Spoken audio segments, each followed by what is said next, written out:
Nos acompaña en la línea telefónica Marco Fernández, coordinador del programa Anticorrupción Educación de México. Evalúa a través de una llamada de video y telefónica. ¿Cómo te encuentras?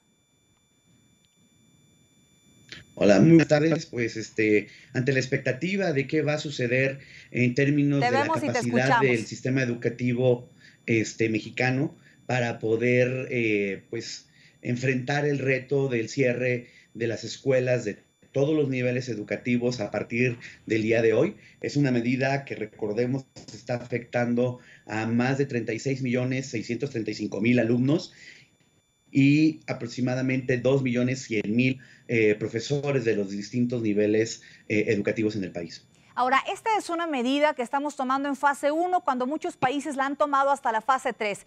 ¿Cómo podría ayudarnos en términos de cifras de contagio esta medida? Pues más bien muchos países también la tomaron en la fase 1, precisamente con un enfoque proactivo más que reactivo del cierre de las escuelas. Es decir, el reactivo es aquel cuando se cierra una escuela porque se detectó algún caso de infección, y el proactivo es precisamente para tratar de contribuir a las medidas de aislamiento social y atemperar el crecimiento de la expansión de esta pandemia. En el caso incluso de los sistemas educativos, no se nos olvide desde que el martes 3 estados ya habían adelantado esta medida. Perdón.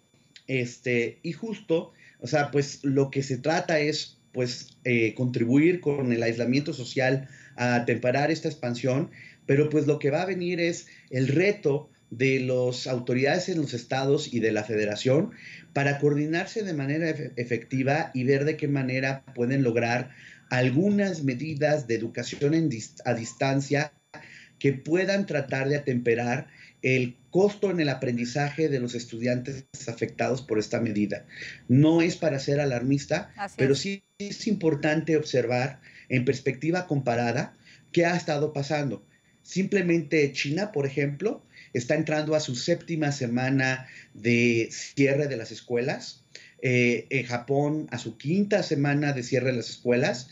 En Estados Unidos ya más de la mitad de los estados cerraron sus sistemas educativos. De hecho, el miércoles el gobernador de Kansas, por ejemplo, anunció la cancelación del ciclo escolar que terminaba originalmente a mediados de mayo. Ya canceló el ciclo escolar en el resto de este año. Entonces, sí tenemos que ver que en otros países se están tomando este tipo de medidas y lamentablemente, con franqueza, México llega no bien preparado para tratar de minimizar la afectación del aprendizaje de los estudiantes. ¿Por qué?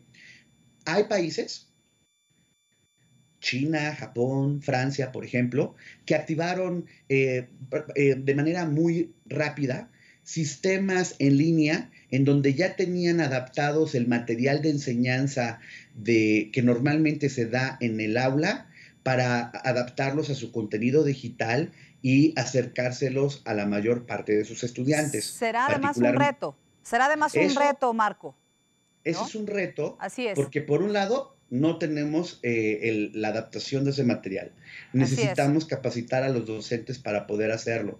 No se nos olvide que el 43% de los hogares, de acuerdo a la encuesta que levantó el INEGI el año pasado sobre disponibilidad precisamente de la tecnología, solo más del 43% de los hogares no tiene internet. Claro. Entonces, pues no va a estar fácil. Seguramente en los próximos días la autoridad va a anunciar clases a través de Canal 11 y Canal 22 para tratar de atemperar, insisto, las consecuencias negativas en el aprendizaje de los estudiantes en México. Pues Marco, te agradecemos muchísimo que hayas tratado este tema con nosotros y si nos permites tendremos comunicación abierta contigo para ver cómo avanza la solución de este problema.